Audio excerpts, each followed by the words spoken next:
I should have trusted my instincts when he suggested the restaurant. Something about the way Lucas had insisted on this particular place, the subtle authority in his voice when he'd made the reservation, should have set off warning bells. But after 3 months of drowning in textbooks and the lingering ache of my ex-boyfriend's betrayal, the promise of an expensive dinner with a mysterious stranger had felt like exactly the escape I needed. The Golden Vine sat nestled in the heart of downtown's financial district, its understated elegance speaking of old money and older secrets. Crystal chandeliers cast warm amber light across cream-colored walls adorned with original oil paintings, while the soft murmur of conversation mingled with the gentle clink of silverware against fine china. The air itself seemed to shimmer with wealth, carrying the subtle scents of truffle oil, aged wine, and something else I couldn't quite identify. A masculine cologne that made my pulse quicken, despite my attempts to remain composed. I smoothed my black dress nervously, the fabric feeling suddenly too tight, too revealing under the restaurant's intimate lighting. The hostess had led me to a private alcove in the back, separated from the main dining room by heavy burgundy curtains that muffled sound and created a cocoon of intimacy I hadn't expected. The table was set for 2 with precision that spoke of military discipline, each piece of silverware aligned perfectly, the wine glasses polished to a mirror shine, the white tablecloth so pristine it seemed to glow in the candlelight. My phone buzzed against my clutch, probably another text from my roommate asking for details about my mysterious date. I'd met Lucas on a dating app 3 days ago, his profile picture showing just enough of a strong jawline and piercing dark eyes to intrigue me without revealing too much. Our conversation had been brief, but captivating. He'd asked the right questions, shown genuine interest in my literature studies, and when he'd suggested dinner at one of the city's most exclusive restaurants, I'd said yes before my practical side could object. The soft sound of approaching footsteps made me look up, and my breath caught in my throat. The man walking toward me bore little resemblance to the casual photos I'd seen on his phone. This version of Lucas Moretti was devastating in his perfection, tall and broad-shouldered in a charcoal suit that had clearly been tailored to emphasize every line of his powerful frame. His dark hair was swept back from a face that could have been carved from marble, all sharp angles and commanding presence. But it was his eyes that held me captive, storm-gray depths that seemed to see straight through me, cataloging every thought, every reaction, every involuntary flutter of attraction. "Lily," he said, my name rolling off his tongue like a caress. His voice was deeper than I remembered from our brief phone call, carrying a slight accent I couldn't quite place. Italian, perhaps, or something Mediterranean that made every word sound like poetry. "Lucas," I managed, accepting his offered hand as he helped me to my feet. His touch sent electricity shooting up my arm, the warmth of his palm against mine making me acutely aware of how cold I'd been before he arrived. "You look different than your photos." A smile curved his lips, not quite reaching those penetrating eyes. "Photography rarely captures the full truth, don't you think? Please sit." He moved around the table with fluid grace, pulling out my chair with old-world courtesy that should have seemed antiquated, but instead felt like a glimpse into a more refined way of life. As he settled across from me, I noticed how he positioned himself with his back to the wall, his gaze constantly scanning our surroundings.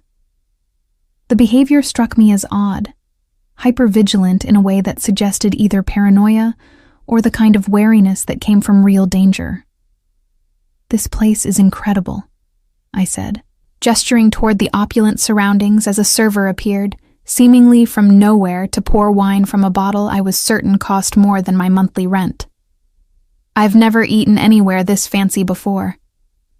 "I thought you might enjoy it," Lucas replied, his attention focused entirely on me, despite the bustling activity of the restaurant around us. "A beautiful woman deserves beautiful things." Heat crept up my neck at the compliment, delivered with such casual confidence that it felt like a statement of fact rather than flattery. I took a sip of wine to steady myself, the rich burgundy coating my tongue with flavors so complex I could have spent an hour analyzing them. Everything about this evening felt surreal, as if I'd stepped through a doorway into a world that existed parallel to my own. One where mysterious men took college students to restaurants that probably had months-long waiting lists, where every detail was orchestrated with precision that bordered on the supernatural. "So," I said, attempting to regain some equilibrium, "tell me what you do. Your profile was pretty vague about work." Something shifted in his expression, a shadow passing across those gray eyes before the polite mask slipped back into place. "Import and export. Nothing too exciting, I'm afraid. International business can be quite dull." The answer felt rehearsed, too smooth and generic to be completely truthful. I studied his face, noting the expensive watch on his wrist, the quality of his clothing, the way the staff seemed to defer to him without him saying a word. Whatever Lucas Moretti did for a living, it clearly paid well enough to afford this kind of lifestyle. "What about you?" he continued before I could probe further. "Literature major, you mentioned. What draws you to studying stories?" The question seemed genuine, his interest sharp and focused in a way that made me feel like the only person in the room. "I suppose I'm fascinated by the way words can create entire worlds," I said, surprised by how easily the truth spilled out.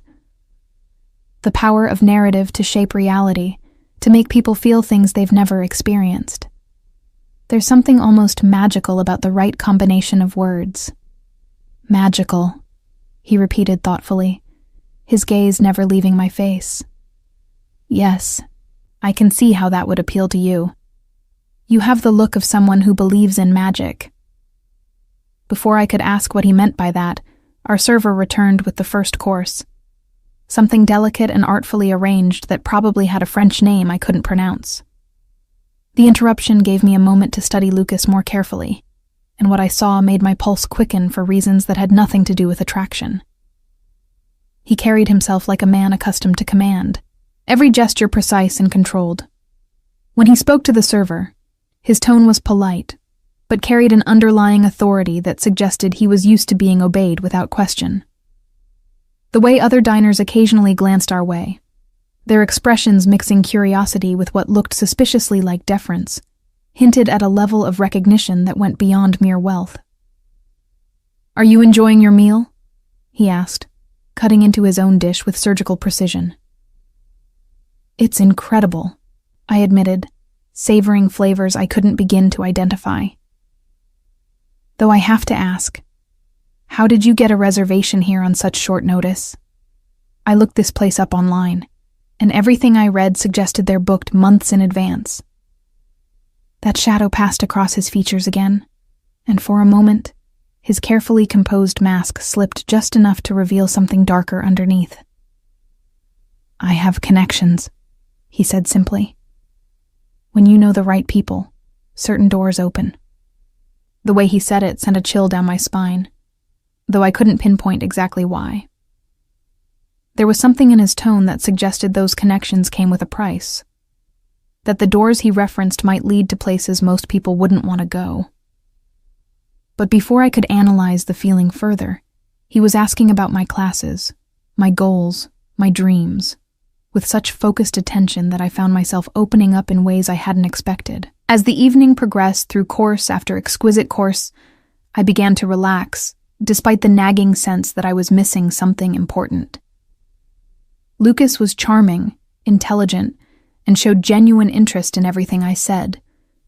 He told stories about his travels that painted vivid pictures of exotic locations, spoke knowledgeably about literature and art, and demonstrated a quick wit that kept me laughing despite my initial nervousness.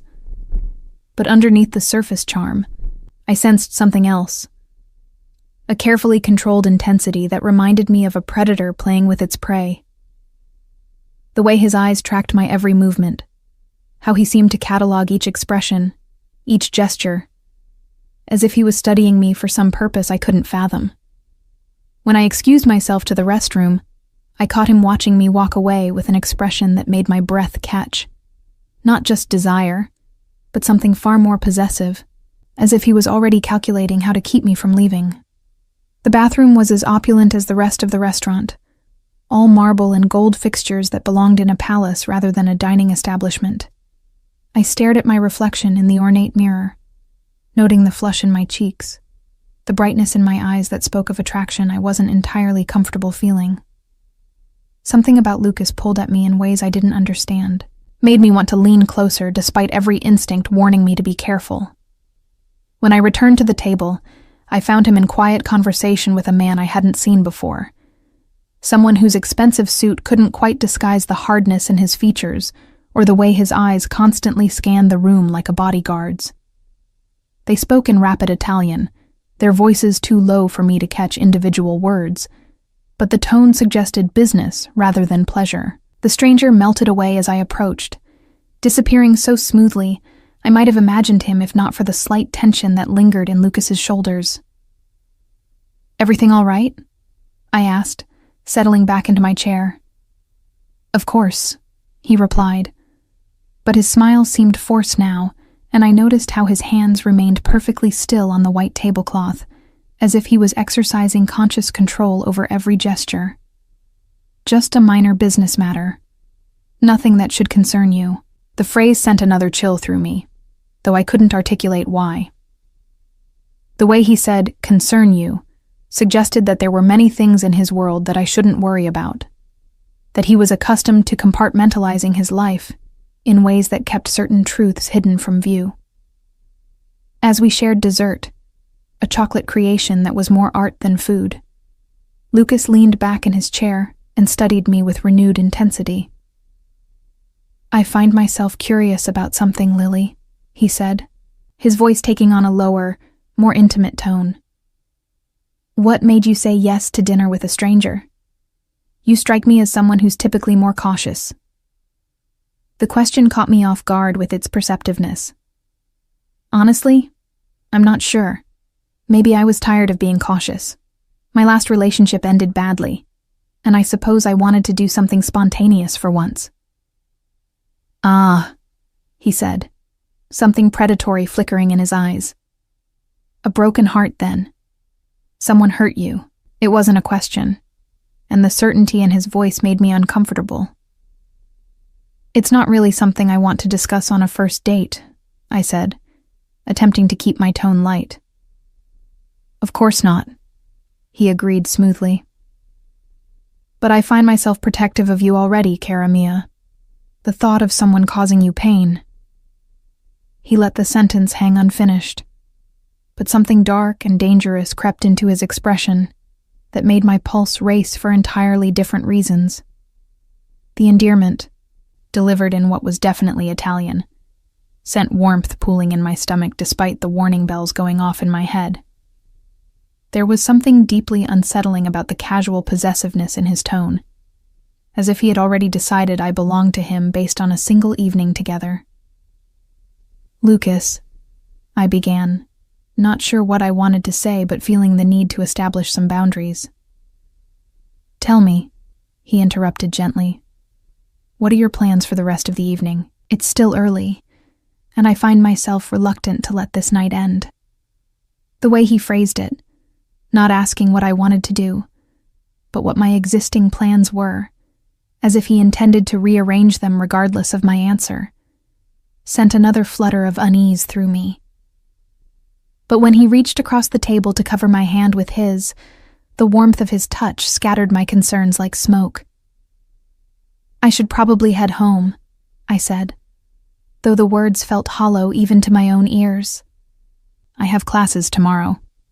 "Of course," he agreed, but his thumb traced small circles on the back of my hand that made it difficult to concentrate on anything else. "Allow me to drive you. It's the least I can do after such a lovely evening." Something in his tone suggested this wasn't really a request, though he phrased it politely enough. And despite every rational thought screaming that I should call a cab, should maintain my independence, should not get into a car with a man I'd known for exactly 3 hours, I found myself nodding. The car waiting outside the restaurant wasn't what I'd expected. Where I'd imagined something sleek and expensive but relatively normal, Lucas led me instead to a black Mercedes S-Class that practically screamed wealth and power. The vehicle's windows were tinted so dark they seemed to absorb light, and as we approached, a man in a crisp black suit emerged from the driver's seat to open the rear door.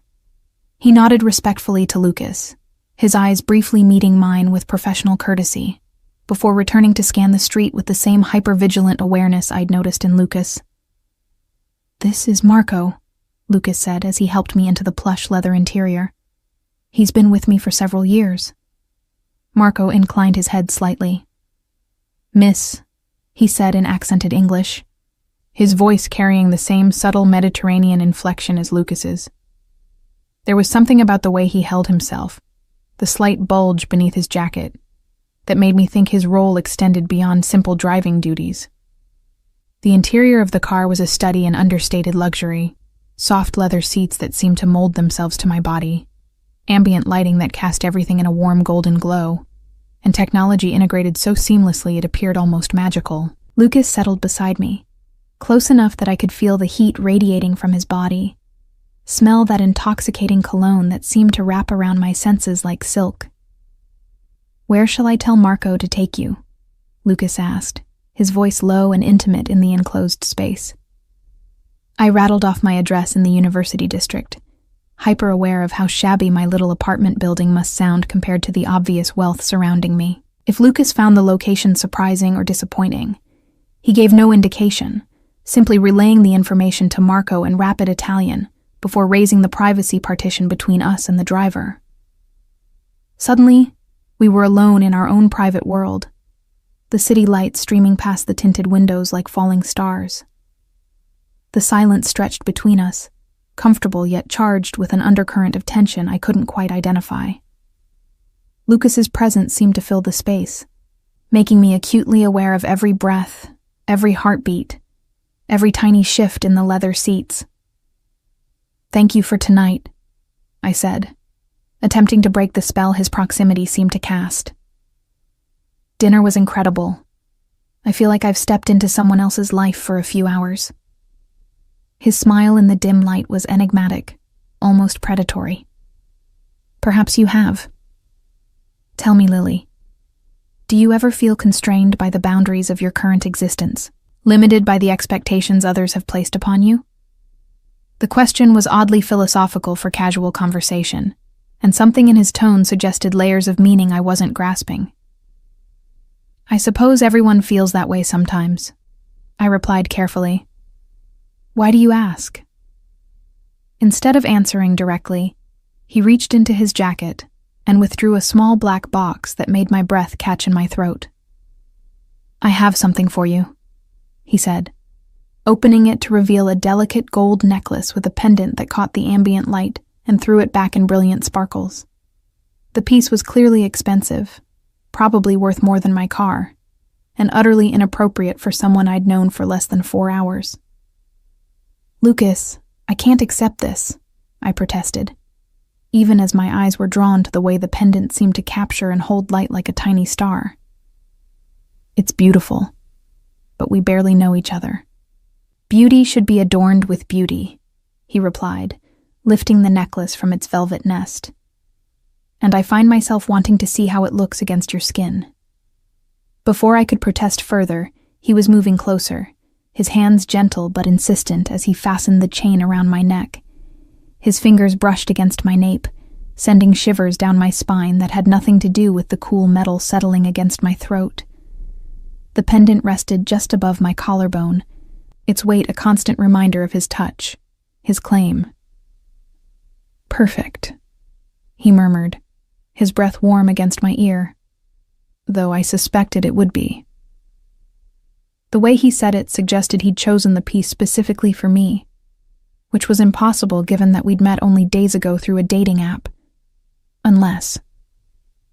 The thought that he might have been planning this evening, this moment, with far more calculation than I'd realized sent a chill through me that warred with the heat of his proximity. "How did you know my style?" I asked, touching the pendant nervously. "This is exactly the kind of thing I would choose for myself." His smile was enigmatic. "I'm observant by nature. It served me well in business." There was something about the way he said business that made it sound like a euphemism. But before I could analyze the feeling further, the car was slowing to a stop outside my building. Through the tinted windows, I could see the familiar sight of my modest apartment complex. 3 stories of aging brick and narrow windows that suddenly looked even more shabby in contrast to the luxury surrounding me.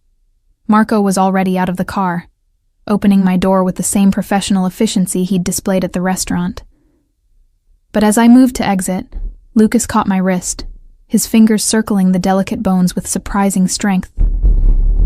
"Lily," he said, his voice carrying a note of command that made me freeze. "I want to see you again, tomorrow night." It wasn't phrased as a question or even a request, but rather as a statement of fact, as if my agreement was already assumed. The presumption should have annoyed me, should have triggered my independent streak that had gotten me through 3 years of college mostly on my own. Instead, I found myself drowning in those storm-gray eyes, unable to form the refusal I knew I should give. "I have studying to do," I managed weakly, though the words sounded hollow even to my own ears. "After," he said simply. "I'll pick you up at 8. Before I could respond, he was pressing something into my palm, a business card made of heavy stock paper that felt expensive between my fingers. In the ambient lighting, I could just make out an address in the city's most exclusive district and a phone number printed in elegant script. "If you need anything before then," he said, his thumb stroking across my pulse point in a gesture that seemed both tender and possessive. "Call me. Day or night, Lily. I want you to know that you're under my protection now." The phrasing struck me as odd. Who talked about protection on a first date? But the intensity in his voice, the way his gray eyes seemed to burn into mine, scattered my ability to think clearly. I nodded mutely, clutching the card as he finally released my wrist. "Good girl," he murmured, the words sending an unexpected jolt of heat through me. "Sleep well, cara mia. Dream of me." I stumbled out of the car on unsteady legs, clutching my purse and the business card as Marco shut the door behind me with a soft thud. The Mercedes pulled away into the night, its taillights disappearing around a corner like red eyes winking out of existence. Only then did I realize I was standing on the sidewalk touching the pendant at my throat, my skin still tingling where his fingers had traced my pulse. The walk up 3 flights of stairs to my apartment felt surreal, as if I was returning to someone else's life after a brief sojourn in a fairy tale. My key stuck in the lock as it always did, requiring the familiar jiggle and curse that seemed absurdly mundane after the evening's elegance. Inside, my small studio apartment looked even more cramped and shabby than usual, the secondhand furniture I'd been proud to afford now seeming pathetic in comparison to the luxury I'd just experienced. I caught sight of myself in the mirror above my dresser and paused, hardly recognizing the woman staring back at me. The pendant gleamed against my throat like a brand, and my cheeks still held the flush of attraction and confusion. My lips looked fuller somehow, as if Lucas's proximity had physically changed me, and my eyes held a brightness that spoke of awakening to possibilities I'd never considered. My phone buzzed with a text from my roommate Sarah, who was spending the night at her boyfriend's place. How was the mystery date? Did he turn out to be a serial killer?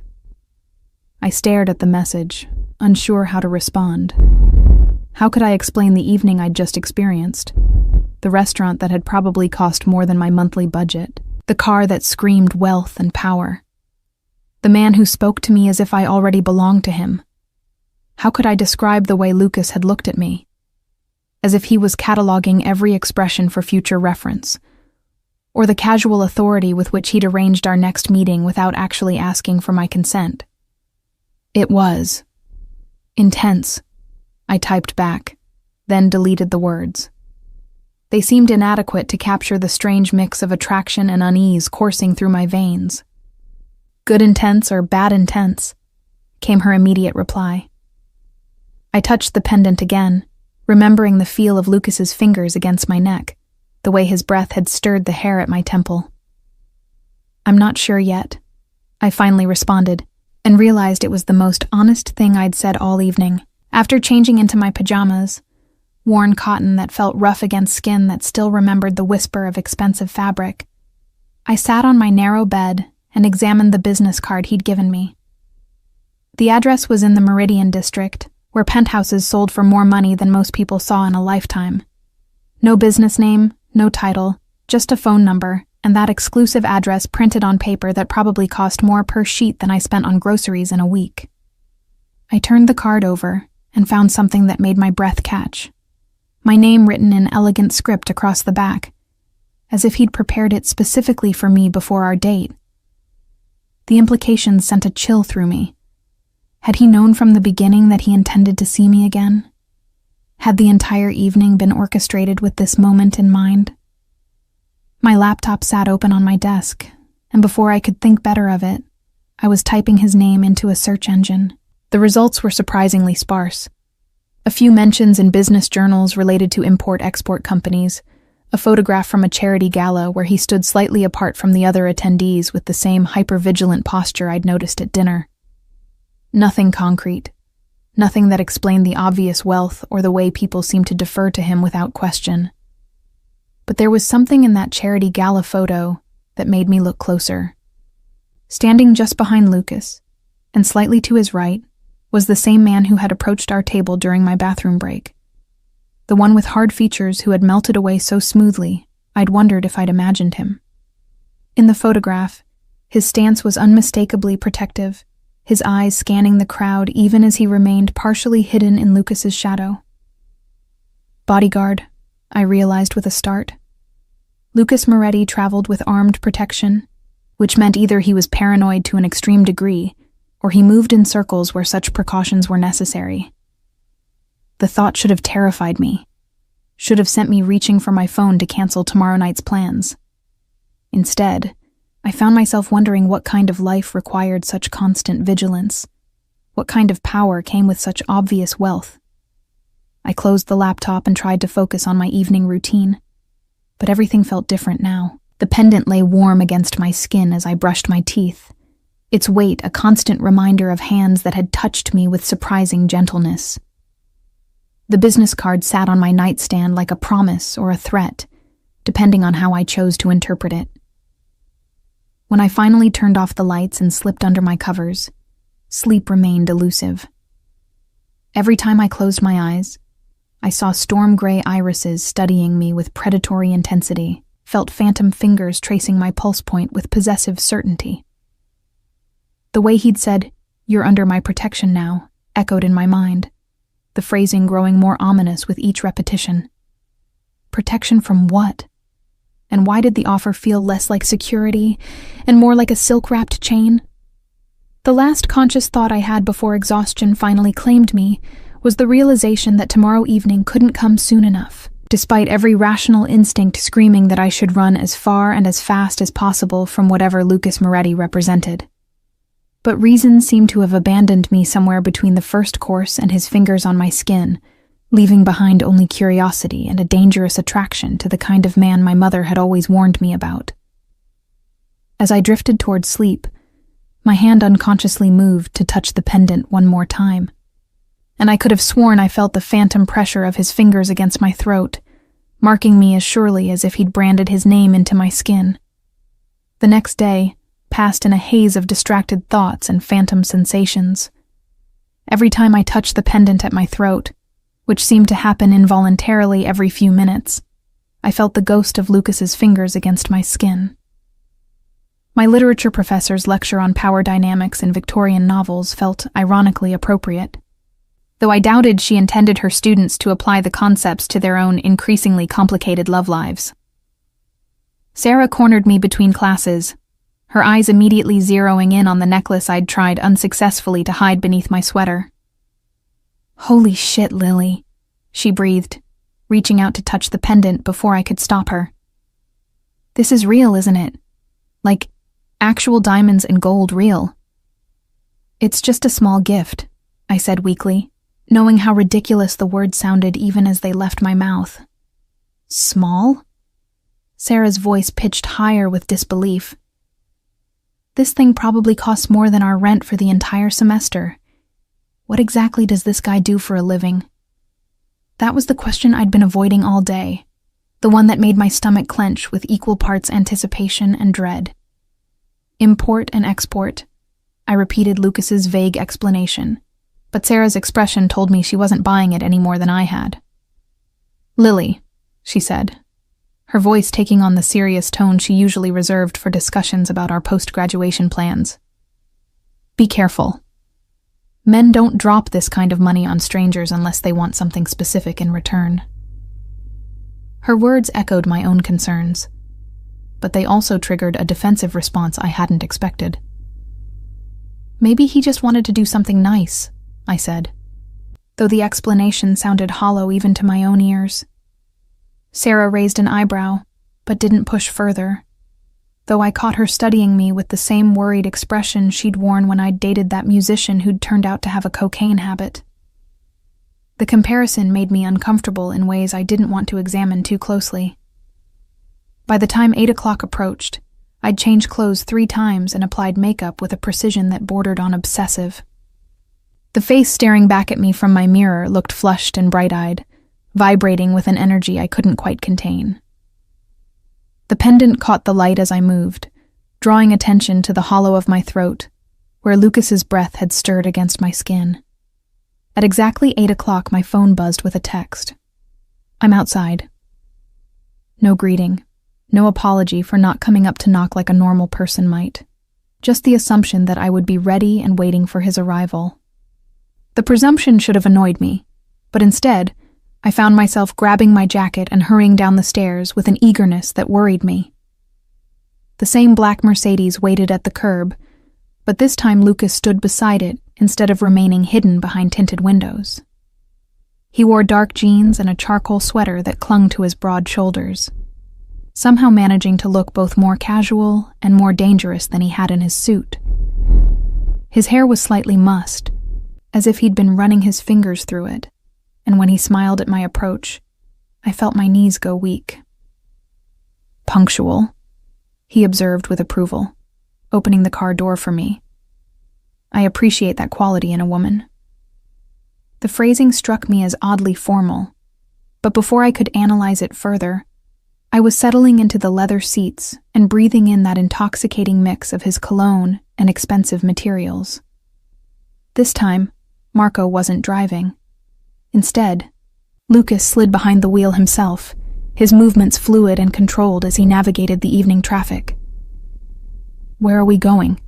I asked, noting that we were heading away from the restaurant district and toward the residential areas where the city's elite maintained their homes. Somewhere more private, he replied, his eyes meeting mine briefly in the rearview mirror before returning to the road. I thought you might enjoy seeing where I live. The casual statement sent alarm bells ringing in my head. Going to a virtual stranger's home on the second date violated every safety rule I'd ever learned, every piece of advice my mother had drilled into me about dating. But when Lucas reached over to rest his hand on my thigh, his thumb tracing small circles through the fabric of my jeans, my protests died in my throat. Relax, cara mia, he said, seeming to sense my tension. I have no intention of doing anything you don't want me to do. The way he emphasized the word want sent heat pooling in my stomach, and I realized with mounting alarm that my body was already betraying my better judgment. The rational part of my mind screamed warnings about isolated locations and men who collected expensive things, but it was being steadily overwhelmed by the intoxicating presence of the man beside me. We drove through increasingly affluent neighborhoods, past manicured lawns and houses that looked more like museums than homes. Finally, Lucas turned through a set of imposing iron gates that opened automatically at our approach, revealing a driveway that curved through landscaped grounds toward a house that took my breath away. Calling it a house seemed insufficient. It was more like a modern palace. All clean lines and floor-to-ceiling windows that glowed with warm light against the darkening sky. The architecture managed to be both contemporary and timeless. Speaking of wealth so old and established, it didn't need to announce itself through ostentation. "This is your home?" I asked, my voice barely above a whisper. "One of them," he replied casually, as if owning multiple properties worth millions was perfectly normal. "But this is my favorite," I think you'll understand why once you're inside." He came around to open my door, his hand settling at the small of my back as he guided me toward the entrance. The front door was a massive thing of dark wood and frosted glass that opened before we reached it, revealing a woman in her 50s, dressed in elegant black attire. "Good evening, Mr. Moretti," she said with a slight accent I couldn't place. "Shall I prepare dinner for two?" "Please, Elena. Something light. We ate well last night." His hand pressed more firmly against my back, steering me through a foyer that belonged in an art museum. "This is Lily, the young woman I mentioned." The fact that he'd mentioned me to his staff sent another flutter of unease through me. How much had he told them about me? And why did Elena's knowing smile make me feel like I was walking into a trap I couldn't see? The interior of the house was even more impressive than the exterior. Soaring ceilings, original artwork that I was fairly certain belonged in galleries, and furniture that managed to be both beautiful and comfortable. But it was the view that truly stole my breath away. The entire back wall of the main living area was glass, revealing grounds that stretched toward the city lights twinkling in the distance like fallen stars. "It's incredible," I said, moving toward the windows as if drawn by a magnet. "How do you ever leave?" "I don't, often," Lucas replied, moving to a well-stocked bar cart. "Wine? I have an excellent Chianti that I think you'll enjoy." Before I could respond, he was already pouring 2 glasses, his movements precise and practiced. Everything about his home spoke of money and taste, but also of something else. A fortress-like quality that suggested security was as important as aesthetics. I noticed the subtle cameras positioned throughout the room, the way certain windows were clearly reinforced, the fact that Elena moved through the space with the efficiency of someone accustomed to protocols and procedures. "Lucas," I said, accepting the wine glass he offered, "can I ask you something?" "Of course." But something in his posture shifted almost imperceptibly, a subtle tension that suggested wariness. "What exactly do you import and export?" His smile was enigmatic as he raised his glass in a toast. "Many things: art, wine, olive oil, specialty foods, beautiful objects that deserve to be appreciated by those who understand their value." The answer was as vague as his previous explanations, but delivered with such smooth confidence that I almost believed it. Almost. But the house around us suggested wealth far beyond what most legitimate import businesses could generate, and the security measures spoke of concerns that had nothing to do with protecting valuable art. "That's lucrative enough for all this?" I gestured toward the opulent surroundings.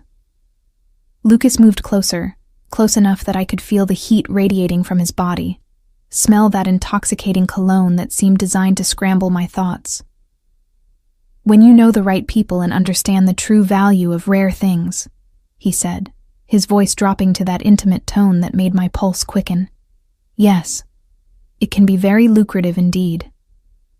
Before I could ask what he meant by rare things, Elena appeared in the doorway. "Dinner is served, Mr. Moretti." The dining room continued the theme of understated elegance, dominated by a table that could have seated 12, but was set intimately for 2. Crystal glasses caught the light from a chandelier that probably cost more than my annual tuition, and the plates looked like they belonged in a museum collection.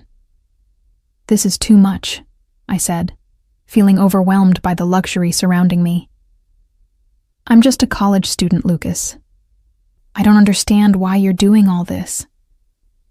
He pulled out my chair with the same old-world courtesy he'd displayed the night before, his hands lingering on my shoulders as I sat. "You underestimate yourself, Lily. You're not just anything." The way he said it, with such conviction, made something flutter in my chest despite my growing unease. Elena served course after course, each more exquisite than the last, while Lucas regaled me with stories that painted vivid pictures of his travels. He spoke of wine auctions in France, art galleries in Florence, business meetings in cities I'd only read about in books. But underneath the charming narrative, I began to notice things that didn't quite add up. The way he spoke about certain clients with a deference that suggested fear rather than respect. The casual mentions of security concerns that seemed excessive for someone in legitimate business. The fact that his phone buzzed constantly throughout dinner, each message causing a micro-expression of tension to flicker across his features before he composed himself again. "You're very popular tonight," I observed after the 5th interruption. "Business never sleeps," he replied smoothly, but I noticed he'd started keeping the phone face down on the table. "Forgive me. You deserve my full attention." When Elena cleared the last plates and disappeared into what I assumed was the kitchen, Lucas suggested we move to the terrace. The night air was cool against my skin as we stepped outside, but the view was worth any discomfort. The city spread below us like a circuit board of lights, beautiful and distant. "It's like being above the world," I said, accepting the fresh glass of wine he offered. "In many ways I am," he replied, and something in his tone made me look at him sharply. He was standing at the railing, his profile outlined against the city lights, and for a moment he looked like a king surveying his domain. "What do you mean by that?" He turned to face me fully, and in the moonlight, his expression was more serious than I'd ever seen it. "Lily," he said, his voice carrying a weight that made my stomach clench with sudden anxiety. "There are things about me you need to understand. Things I probably should have told you before bringing you here." My mouth went dry. "What kind of things?" Instead of answering immediately, he moved closer, his hands coming to rest on the railing on either side of me, effectively caging me against the stone balustrade. This close, I could see the flecks of silver in his gray eyes, the way the moonlight caught the sharp angles of his cheekbones. "My business isn't entirely what I've led you to believe," he said, his voice low and intimate despite the gravity of his words. "Yes, I import and export goods, but some of those goods are, shall we say, not typically found in conventional marketplaces." The euphemism sent ice through my veins even as his proximity made my heart race. "What are you saying?" "I'm saying that I'm a man who operates outside certain legal boundaries when necessary. That the wealth you see around you comes from understanding markets that most people prefer to pretend don't exist." The confession should have sent me running for the nearest exit, should have triggered every self-preservation instinct I possessed. But trapped between his body and the railing, drowning in the intensity of his gaze, I found myself unable to move, unable to think beyond the immediate reality of his presence. "Are you trying to tell me you're a criminal?" I whispered. His smile was dark and predatory. "I'm telling you that I'm a man who takes what he wants and protects what belongs to him. That conventional morality is a luxury I can't afford." "And what does that have to do with me?" His hands moved from the railing to frame my face, his thumbs tracing my cheekbones with devastating gentleness. "Everything, cara mia, because from the moment I saw you, I knew you were meant to be mine. And I always claim what's mine." The possessive certainty in his voice should have terrified me. Instead, it sent a shock of heat straight through my core, making me suddenly aware of how close he was, how easy it would be to lean into his touch and let him take whatever he wanted. "Lucas," I began, not sure if I was going to protest or surrender. "Shh," he murmured, his thumb moving to trace my lower lip. "You feel it too, don't you? This connection between us, this inevitability." Before I could respond, his mouth was on mine, and rational thought fled entirely. His kiss was nothing like the tentative exploration I might have expected from a second date. It was claiming, possessive, designed to brand me as surely as if he'd marked me with a physical sigil. When he finally pulled away, I was breathless and trembling, my hands somehow having found their way to grip his sweater. "You belong to me now, Lily," he said against my lips, his voice carrying absolute conviction, "and I protect what's mine with everything I have." The declaration should have sent me running. Instead, I found myself drowning in storm-gray eyes, that promised both salvation and damnation. Wondering when the choice had been taken from me, and why I didn't seem to mind nearly as much as I should have. The morning after Lucas's revelation found me sitting in my constitutional law class, staring blankly at Professor Martinez as she discussed the Fourth Amendment's protection against unreasonable searches and seizures. The irony wasn't lost on me. Here I was learning about legal protections, while my thoughts remained consumed by a man who had essentially admitted to operating outside the law entirely. My fingers moved unconsciously to the pendant at my throat, the weight of it feeling heavier today, more significant. Every few minutes, my phone would buzz with a text from Lucas. Nothing demanding or intrusive, just gentle check-ins that somehow felt more possessive than outright commands. Thinking of you, read one. Hope your classes are going well, said another. Each message arrived with the precision of a man accustomed to maintaining contact with his assets. The thought should have disturbed me more than it did. Miss Chen? Professor Martinez's voice cut through my distraction. Perhaps you could enlighten us about the constitutional implications of consent in search and seizure cases. I blinked, realizing I'd been caught completely off guard. I'm sorry, Professor. Could you repeat the question? Her expression suggested this wasn't the first time I'd been inattentive today. I asked about consent. When does consent become meaningless from a constitutional perspective? The question felt loaded with personal significance. When it's given under duress? I said slowly, my voice growing stronger as the legal principles aligned with my swirling thoughts. When there's an imbalance of power that makes true consent impossible, when someone feels they have no real choice.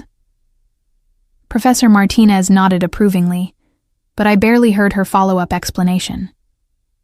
The words I'd spoken echoed in my mind, raising questions I wasn't ready to confront about my own situation. Had my agreement to see Lucas again been freely given, or had it been the result of an intimidation so subtle I hadn't recognized it as such? After class, Sarah intercepted me in the hallway, her face creased with concern. "Okay, spill," she demanded, falling into step beside me. "You've been walking around like a zombie all day, and you keep touching that necklace like it's a rosary. What happened on date number 2? I opened my mouth to deflect with some casual lie, but the words that came out surprised me.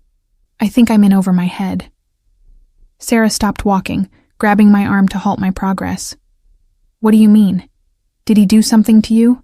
Because if he hurt you, I swear I'll—" "No," I said quickly, though even as the denial left my lips, I wondered if it was entirely true. Lucas hadn't hurt me physically, but there was something about his presence, his certainty about my place in his life, that felt like a different kind of violation. "It's complicated." "Then uncomplicate it," Sarah said firmly. "Start from the beginning." So I did. Sitting in a quiet corner of the campus coffee shop, I told her about the house that looked like something from a magazine, the staff who treated me like I was already part of the household, the way Lucas had confessed to criminal activities, as casually as he might have mentioned his favorite color. I told her about the kiss that had left me breathless and confused, about his declaration that I belonged to him now. What I didn't tell her was how that declaration had made me feel. Not just frightened, but oddly thrilled. How some dark part of me had responded to his possessive certainty with a hunger I didn't understand. "Jesus, Lily," Sarah breathed when I finished. "This guy is practically advertising that he's dangerous. You have to stop seeing him." "I know," I said, but the words felt hollow. "I know I should." "Should?" Sarah's voice pitched higher. "There's no should about it. You call him right now and tell him you're done. Block his number. Change your schedule if you have to. This isn't a romance novel. This is real life, and real criminals don't turn into Prince Charming just because they buy you expensive jewelry." Her words stung because they echoed my own rational thoughts, the ones I'd been trying to ignore since Lucas's mouth had claimed mine on his terrace. But every logical argument was countered by the memory of his hands framing my face, the way he'd looked at me like I was something precious and rare. "You're right," I said, pulling out my phone. "I'll text him." But as I stared at the blank message screen, my fingers refused to type the words that would sever whatever strange connection had formed between us. Instead, I found myself scrolling through the messages he'd sent throughout the day, each one a small reminder that someone was thinking about me, caring about my day in ways no one ever had before. "Lily," Sarah said gently, "what are you not telling me?" I looked up to find her studying me with the same expression she'd worn when I'd admitted to having feelings for my obviously unavailable TA sophomore year. "I think I'm attracted to him," I whispered.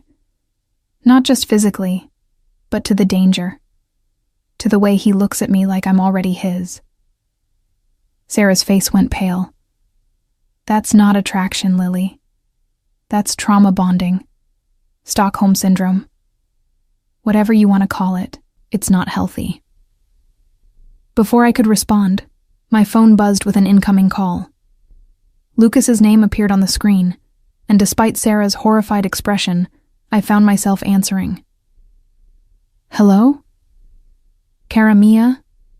His voice was warm honey through the speaker, and I felt my resolve crumble at the sound. "I hope I'm not interrupting anything important." "Just studying," I said, ignoring Sarah's frantic gestures to hang up. "Good. I was wondering if you might be free this evening. There's something I'd like to show you." The reasonable part of my mind screamed warnings, but I heard myself saying, "What kind of something?" "A surprise. Trust me. You'll find it illuminating." Trust. The word hung between us, loaded with implications I was only beginning to understand. "Lucas? About last night." "We'll talk," he said smoothly. "I'll pick you up at 7. The line went dead before I could respond, leaving me staring at my phone while Sarah looked at me with undisguised horror. "Please tell me you didn't just agree to see him again," she said. "I didn't exactly agree," I protested weakly. "You didn't exactly refuse either." Sarah grabbed my hands, her grip tight enough to be uncomfortable. "Lily, listen to me. Whatever hold this guy has on you, you need to break it now, before it's too late." Her words followed me through the rest of the day, a constant litany of reasonable concerns that I found myself increasingly unable to heed. By the time 7 o'clock approached, I had changed clothes twice and applied makeup with the same obsessive precision I'd used the night before, all while telling myself I was going to end things with Lucas, definitively. The lies we tell ourselves are always the most convincing ones. This time, when I stepped outside my building, I found not just the Mercedes, but Lucas himself waiting for me. He leaned against the car with casual elegance, dressed in black jeans and a leather jacket that made him look like trouble personified.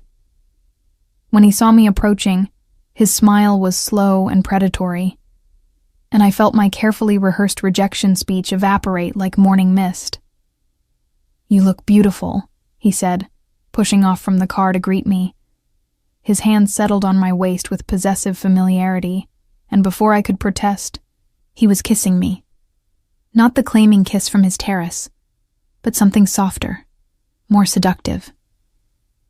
When he pulled back, I was breathless and off balance, my hands somehow having found their way to his chest. "Where are we going?" I managed to ask. "To see the other side of my world," he replied cryptically, opening the car door for me. "The side I think you need to understand if we're going to move forward together." The assumption that we were moving forward, that my participation was a given rather than a choice, should have triggered my flight response.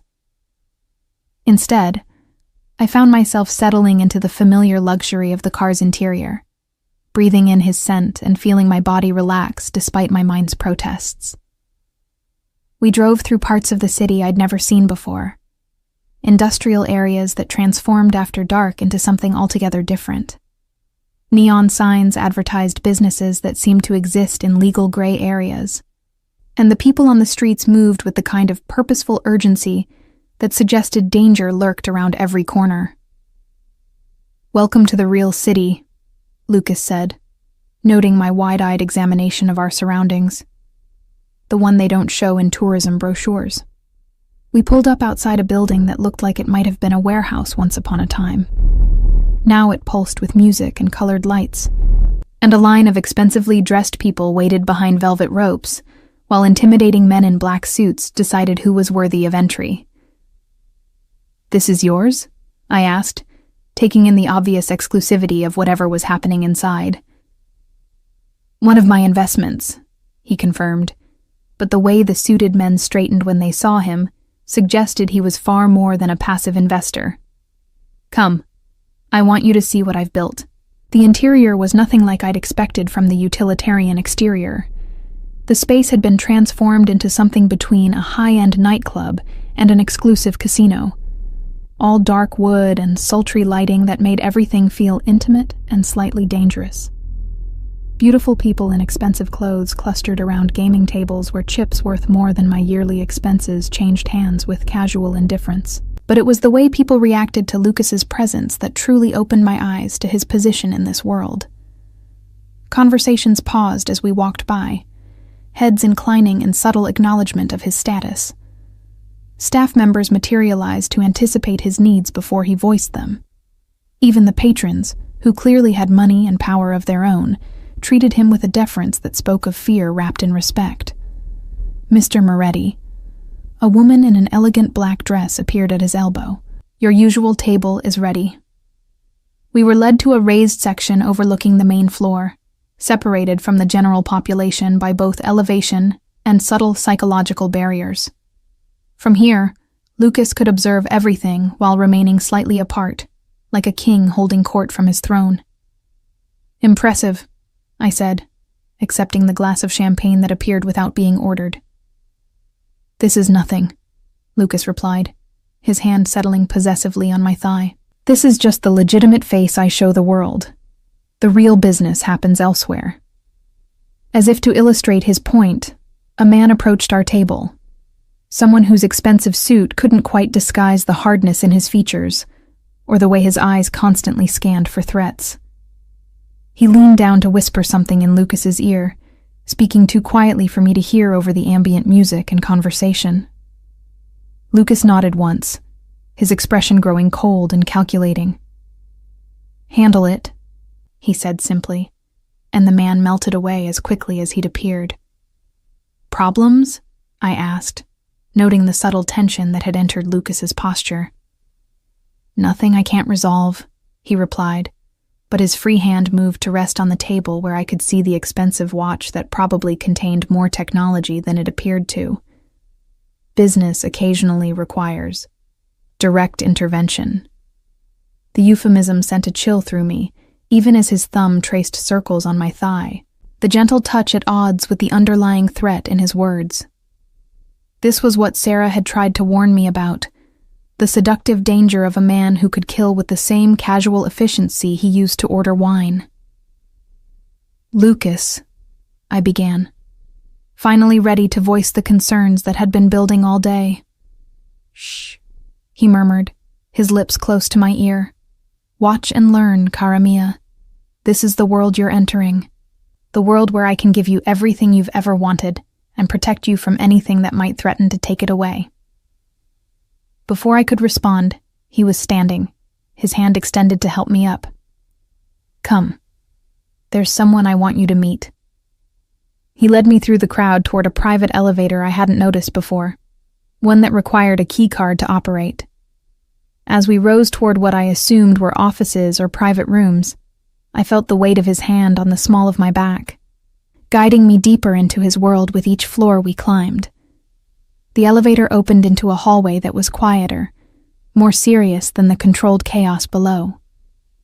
Here, the pretense of entertainment fell away, replaced by the efficient atmosphere of serious business being conducted. Lucas guided me toward a door marked "Private," his movements confident and sure. "Are you ready to see who I really am?" he asked, his hand on the door handle. Before I could answer, Before I could voice the dozen concerns crowding my throat, he was opening the door and ushering me into a room that would change everything I thought I understood about the man I was falling for. The office beyond was elegant, but unmistakably functional, dominated by a massive desk and walls lined with monitors showing security feeds from throughout the building. But it was the conversation taking place at the conference table that made my breath catch in my throat. Men in expensive suits discussing numbers that made my head spin, talking about shipments and territories and enforcement with the casual efficiency of a board meeting. This wasn't just criminal activity. This was organized crime on a scale I'd never imagined, with Lucas at the center of it all like a spider in an intricate web of power and violence. "Gentlemen," Lucas announced our presence, and every head turned toward us with expressions that ranged from surprise to calculating. "I'd like you to meet someone very important to me." The way he said it, with such possessive pride, made it clear that my presence here was more than casual introduction. I was being presented to his associates, marked as his in front of the men who helped him run his empire. And despite every rational thought screaming that I should run, should escape while I still could, I found myself stepping closer to Lucas's side, accepting the protection of his presence, even as I finally understood the true cost of his devotion. The meeting in Lucas's office lasted exactly 47 minutes. I found myself counting each one, hyper-aware of every glance, every subtle nod of acknowledgement directed my way. The men around the conference table spoke in a mixture of English and Italian, their conversation peppered with terms I didn't understand, but somehow knew I shouldn't. Territory disputes, payment schedules, enforcement protocols, the language of organized crime delivered with the same professional courtesy I'd expect from a corporate boardroom. What struck me most wasn't the criminal nature of their business, but how naturally Lucas commanded the room. These weren't men accustomed to taking orders, yet they deferred to his judgment without question. When he spoke, they listened. When he made decisions, they accepted them as final. This was his empire, and I was watching him rule it with the casual authority of someone born to power. "The Rossetti situation requires delicate handling," one of the men was saying, his accent thick with something Eastern European. "They've been testing boundaries in the harbor district." Lucas's expression remained impassive, but I felt the subtle tension that entered his frame where he stood behind my chair, his hand resting possessively on my shoulder. "Testing boundaries is one thing, Victor. Open disrespect is another entirely." The way he said it sent ice through my veins, so casual, so matter-of-fact, as if discussing someone's potential death was just another item on his business agenda. But his thumb traced gentle circles on my shoulder, the tender gesture at odds with the implied violence in his words. "What would you like us to do?" Victor asked, though his tone suggested he already knew the answer. "Send a message," Lucas replied simply. "Something clear, but not permanent, yet." The qualifier hung in the air like a promise and a threat combined. I found myself gripping the arms of my chair to keep my hands from trembling, overwhelmed by the casual way these men discussed violence as a business tool. But Lucas's touch remained steady and warm, a constant reminder of his protection, even as I witnessed the darker aspects of how that protection was maintained. When the meeting finally concluded, and the other men filed out with respectful nods in our direction, I remained frozen in my chair, staring at the monitors showing security feeds from every corner of Lucas's domain. On one screen, I could see couples dancing on the main floor below. On another, serious-faced men in expensive suits conducted quiet conversations over glasses of aged whiskey. It all looked so civilized, so normal. Nothing to suggest the life-and-death decisions being made in the room where I sat. "Overwhelming?" Lucas asked gently, moving around to perch on the edge of his desk in front of me. "Terrifying," I admitted, meeting his storm-gray eyes despite the tremor in my voice. "Those men respect you because they're afraid of you." His smile was enigmatic. "Fear and respect often go hand in hand in my world, cara mia. But what matters is that they understand the consequences of crossing me or threatening what belongs to me. There it was again. That casual possessiveness that should have sent me running, but instead made something dark and hungry unfurl in my chest. And I belong to you now? You have since the moment you agreed to dinner, he said with such certainty that it stole my breath. The only question is whether you're ready to accept what that means. Before I could respond, his phone buzzed with an incoming call. He glanced at the screen, and something cold and dangerous flickered across his features. "Excuse me," he said, answering with a curt, "Moretti." I couldn't understand the rapid Italian that followed, but I didn't need translation to recognize anger when I heard it. Lucas's voice remained controlled, but his free hand clenched into a fist on the desk beside him, and the temperature in the room seemed to drop several degrees. "Handle it," he said finally, ending the call with more force than necessary. When he looked at me again, his expression had shifted from possessive gentleman to something far more dangerous. "Problem?" I asked, though I wasn't sure I wanted to know the answer. "Someone has made a serious error in judgment," he replied, his voice carrying undertones that made my skin prickle with unease. "They've forgotten that certain territories are protected, that certain people are off limits." The way he said certain people while looking directly at me sent a jolt of fear through my system. "What do you mean?" Instead of answering, he moved to his desk and pulled out what looked like a surveillance photograph. He set it in front of me with careful precision, and my blood turned to ice water in my veins. The image showed me leaving my apartment building that morning, but I wasn't alone. A man I didn't recognize stood in the background, his attention clearly focused on me, despite his casual attempt to blend into the crowd. "You've been watched," Lucas said, his voice deadly calm despite the fury burning in his eyes. "Followed, photographed, by men who work for people who would like very much to use you against me." My hands shook as I stared at the photograph, realizing that my ordinary Tuesday morning walk to campus had been anything but ordinary. Someone had been stalking me, documenting my movements, and I'd been completely oblivious to the danger. "Who?" I whispered. "Competitors who believe they can leverage my attachment to you." His jaw clenched with visible effort to maintain control. They're about to learn how catastrophically wrong they are. The possessive fury in his voice should have terrified me. Instead, I found myself leaning closer to him, drawn to the promise of protection, even as I understood its violent implications. "What are you going to do?" "What I always do when someone threatens what's mine," he replied, moving around the desk to crouch in front of my chair. His hands framed my face with devastating gentleness, the touch tender despite the violence simmering beneath his surface. "I eliminate the threat." The matter-of-fact way he spoke about ending lives made my stomach clench with fear, and something else I didn't want to examine too closely. "Lucas, I can't be responsible for people getting hurt because of me." "You're not responsible," he said firmly, his thumbs tracing my cheekbones with exquisite care. "I am. This is what it means to be mine, Lily. You're protected absolutely, regardless of the cost to those who would harm you." Before I could respond, he was standing and moving toward a safe I hadn't noticed before, hidden behind what had appeared to be a bookshelf. When he returned, he carried a small velvet box that he placed on the desk between us. "Open it," he said. My hands trembled as I lifted the lid, revealing a key unlike anything I'd ever seen. Heavy silver inlaid with what looked like genuine sapphires, far too ornate to be functional.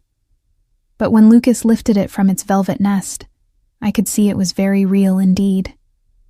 "This opens a safe house I maintain for emergencies," he explained, pressing the key into my palm. "The address is engraved on the back. If anything ever happens, if you're ever in danger and can't reach me, you go there. The staff know to expect you and will protect you until I can arrive." The weight of the key in my hand felt like a chain, beautiful and precious, and utterly binding. Why are you giving me this? Because you're mine now, he said simply, as if that explained everything. And I protect what belongs to me with everything I have.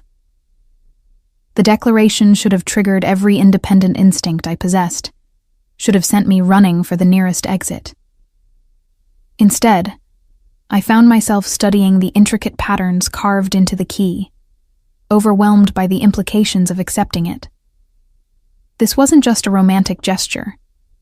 It was an invitation into his world, a world where beautiful women were protected by men who killed without hesitation. I need time to think, I said weakly, though even as the words left my mouth, I knew my decision had already been made somewhere between his first touch and the photograph of my stalker. Of course, Lucas agreed, but his smile suggested he could see the surrender in my eyes despite my protests. But while you're thinking, you'll be staying somewhere safe. Elena has prepared a room for you at my house.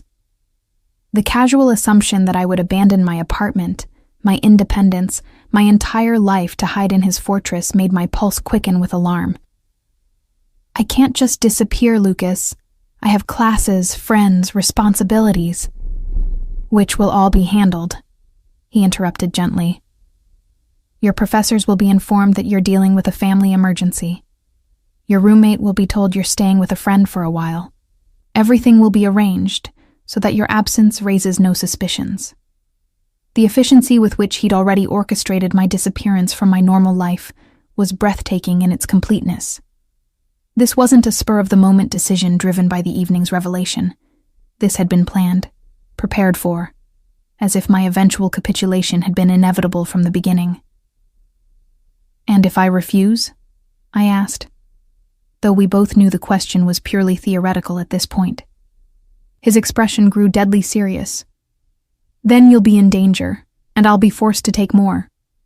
Permanent steps to ensure your safety. Steps that will eliminate any choice in the matter. The threat was delivered with such gentle certainty that it took a moment for its implications to sink in. He wasn't just offering me protection. He was informing me that my independence was no longer an option. I could accept his care willingly, or he would impose it by force. That's not really a choice, I said. No, he agreed with devastating honesty. It's not. But then, choice became irrelevant the moment someone decided to use you against me. He moved closer, his hands settling on the arms of my chair, caging me in with his presence. This close, I could see the flecks of silver in his gray eyes, the way his jaw clenched with the effort of maintaining control over whatever violent impulses the evening had triggered. I know this is overwhelming, he said, his voice softening to that intimate tone that made my resistance crumble. I know it's not how you imagined your life unfolding, but I can give you everything, Lily. Safety, luxury, protection from a world that would destroy you without a second thought. All I ask in return is that you trust me to know what's best for you. The offer was seductive in its completeness, not just material comfort, but absolute security in exchange for absolute surrender. All I had to do was stop fighting the inevitable and let him take control of my life entirely. And if I want to leave someday, I whispered. His smile was dark and possessive. You won't. The certainty in his voice should have terrified me. Instead, it sent heat pooling in my stomach, made me acutely aware of how close he was, how easy it would be to stop fighting and let him claim me completely. Lucas, I began, not sure if I was going to surrender or make one last attempt at resistance.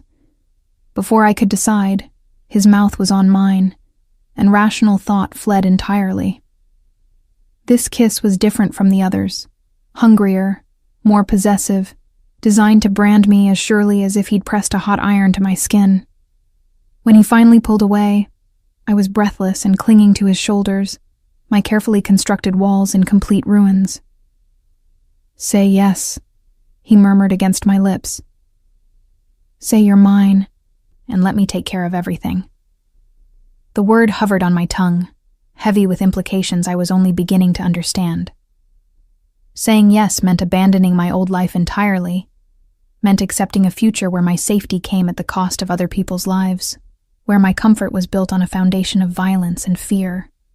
But it also meant never again worrying about rent or bills, or whether I was safe walking alone at night. It meant being cherished and protected by a man who commanded an empire with the same careful attention he paid to my pleasure. It meant accepting that I was precious enough to kill for. "Yes," I whispered, and felt the last of my resistance crumble like a house of cards in a hurricane.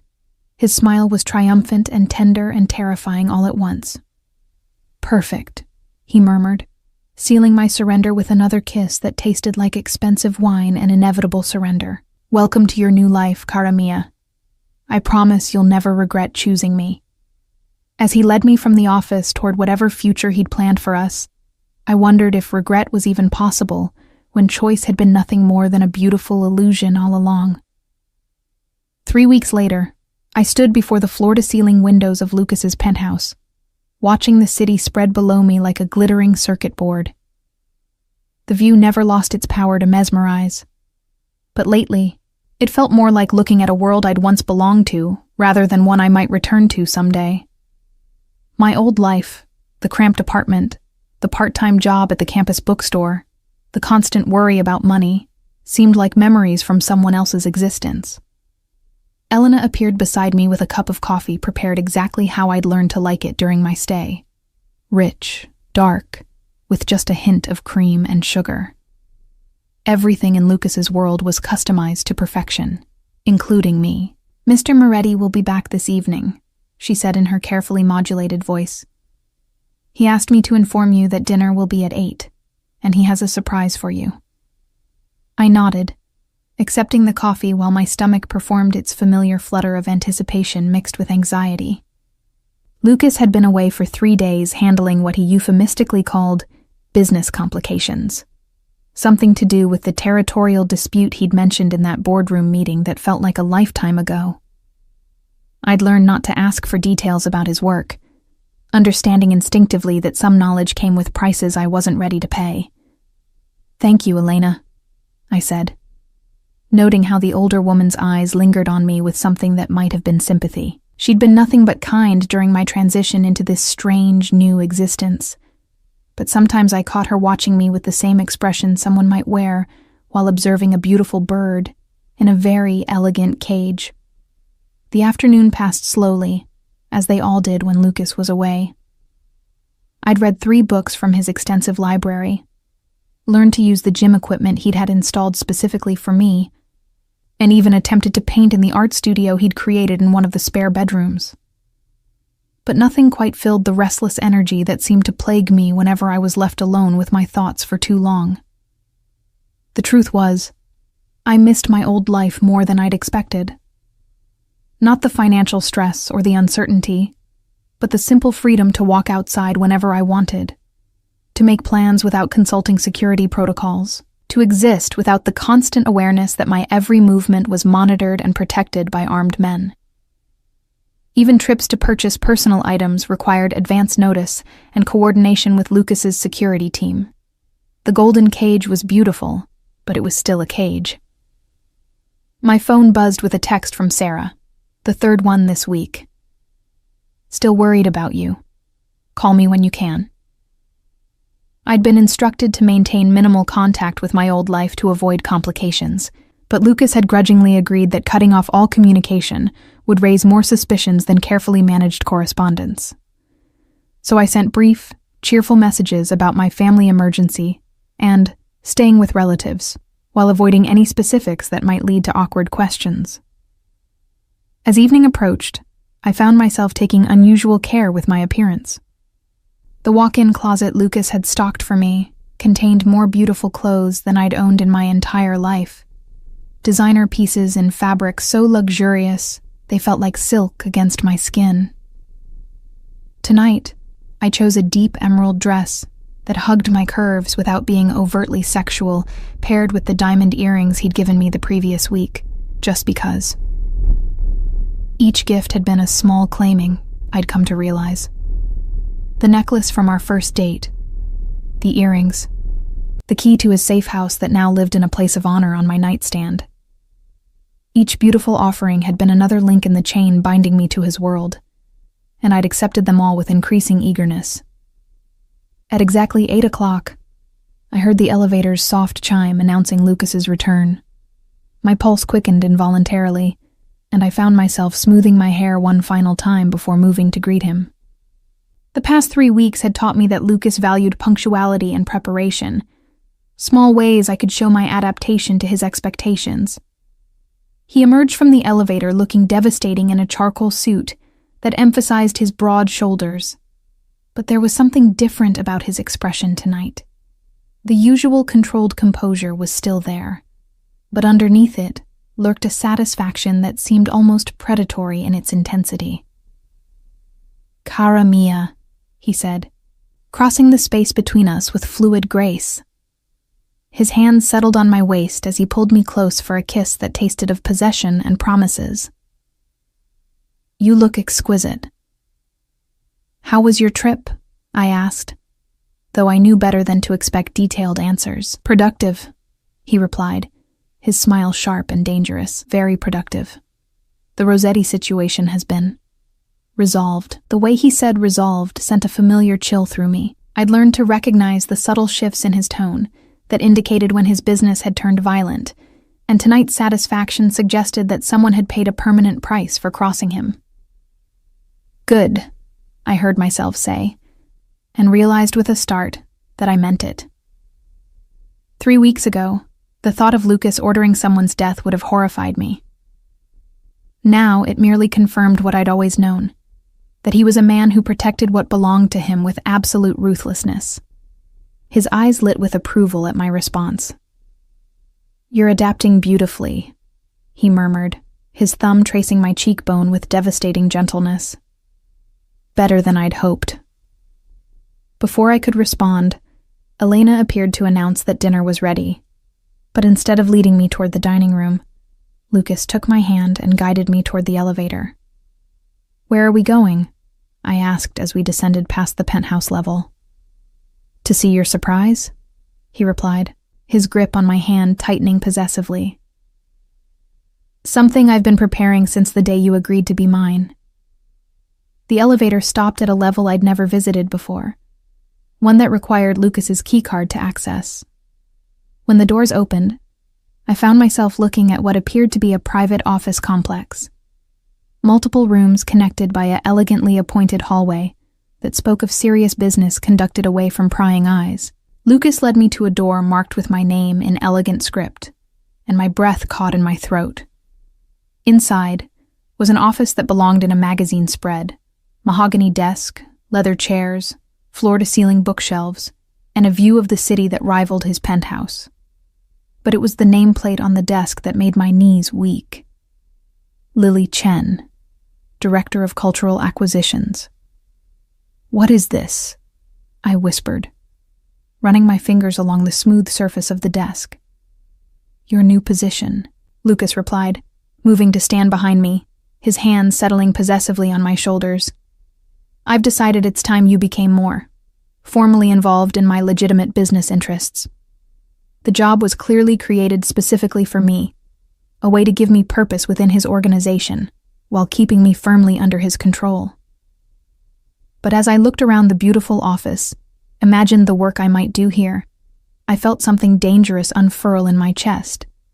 Not just gratitude, but genuine excitement. "Cultural acquisitions?" I asked. "Art, rare books, historical artifacts," he explained, his breath warm against my ear. "Things that require someone with your education and aesthetic sensibilities. Someone I can trust absolutely to represent my interests." The position would make me complicit in his empire in ways I'd managed to avoid during my 3 weeks of comfortable captivity. But it would also give me agency within his world, a role that mattered beyond simply being his beautiful possession. "What would be expected of me?" I asked, though I could hear the surrender in my own voice. "Attend auctions, evaluate acquisitions, travel to galleries and private collections when necessary," he said, his hands tightening slightly on my shoulders. Always with appropriate security, of course. And always with the understanding that you represent not just my business interests, but my personal ones as well. The implication was clear.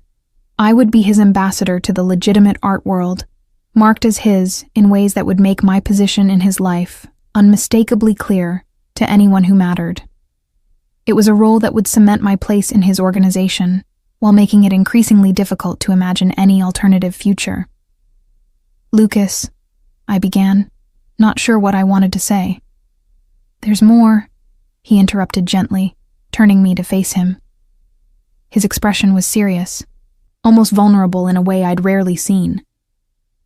"This office is just the beginning. I want to give you everything, Lily. Not just comfort and security, but purpose. A reason to wake up every morning grateful to be exactly where you are." His hands moved to frame my face, thumbs tracing my cheekbones with exquisite tenderness. "I want you to be happy here. Genuinely happy, not just resigned to your circumstances." The confession caught me off guard with its honesty. Despite his absolute control over every aspect of my existence, he genuinely cared about my contentment in ways that went beyond simple possession. He wanted me to choose him, not just because I had no alternatives, but because I couldn't imagine wanting any. "What if I said I wanted to finish school?" I asked, testing the boundaries of his generosity. "Then I would arrange for private tutors to complete your degree," he replied without hesitation. "Whatever you need to feel fulfilled, cara mia, as long as you understand that your life is here, with me, permanently." The qualifier hung between us like a silk rope, beautiful but utterly binding. He would give me anything I wanted except the one thing I couldn't ask for: freedom. "And if someday I changed my mind," I whispered, "if I decided I wanted something different?" His expression grew cold, predatory in a way that reminded me exactly who I was dealing with. "That won't happen," he said with deadly certainty, "because I'll make sure you never want for anything, because I'll love you so completely that the thought of leaving becomes not just impossible, but unthinkable." The promise was both romantic and terrifying, delivered with the absolute conviction of a man who had never failed to obtain what he wanted. He would make me happy, make me grateful, make me so thoroughly his that I would stop fighting not because I had to, but because I no longer wanted to. "I love you," he said suddenly, the words dropping between us like stones into still water. "I've loved you since that first night at dinner, when you tried so hard to be brave despite your obvious fear. I love your intelligence, your beauty, your strength, and I will spend every day for the rest of our lives making sure you understand how precious you are to me." The declaration should have filled me with joy. Instead, it left me breathless with the weight of its implications. This wasn't just love. It was obsession, possession, a need so intense it had reshaped both our lives around its satisfaction. "Lucas," I breathed, not sure if I was going to confess my own feelings or make one last attempt at resistance. "Say it," he commanded softly, his voice carrying undertones that made my pulse quicken. "Say you love me too."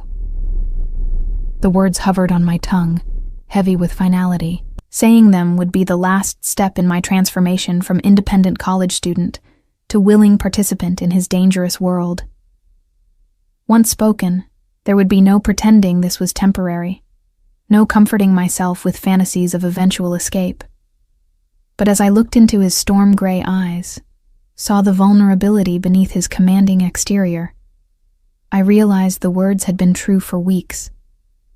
I had fallen in love with my beautiful captor, had found in his possessive devotion something I'd never known I needed. "I love you," I whispered, and felt the last chain lock into place around my heart. His smile was triumphant and tender and devastating all at once. "Perfect," he murmured, sealing my surrender with a kiss that tasted like expensive wine and inevitable destiny. "Welcome to forever, cara mia." As his mouth claimed mine with possessive certainty, I realized that freedom had been an illusion all along. True security, real love, the kind of protection that turned other people into obstacles to be removed. These things came with prices that couldn't be measured in conventional terms. But as Lucas's hands tangled in my hair and his body pressed against mine with commanding heat, I found I was more than willing to pay whatever the cost might be. My old life, my independence, my illusions of choice. They were small sacrifices compared to the empire of devotion he offered in return. When he finally pulled back, his eyes held promises that made my breath catch in my throat. "Now," he said, his voice rough with desire and satisfaction, "let me show you just how thoroughly you belong to me." As he led me toward the elevator, and whatever future he'd planned for us, I realized that surrender had never felt so much like victory. I was his now, completely and irrevocably, and the most terrifying part was how right it felt to let him claim every piece of my soul. The golden cage had become a kingdom, and I was no longer its prisoner. I was its willing queen.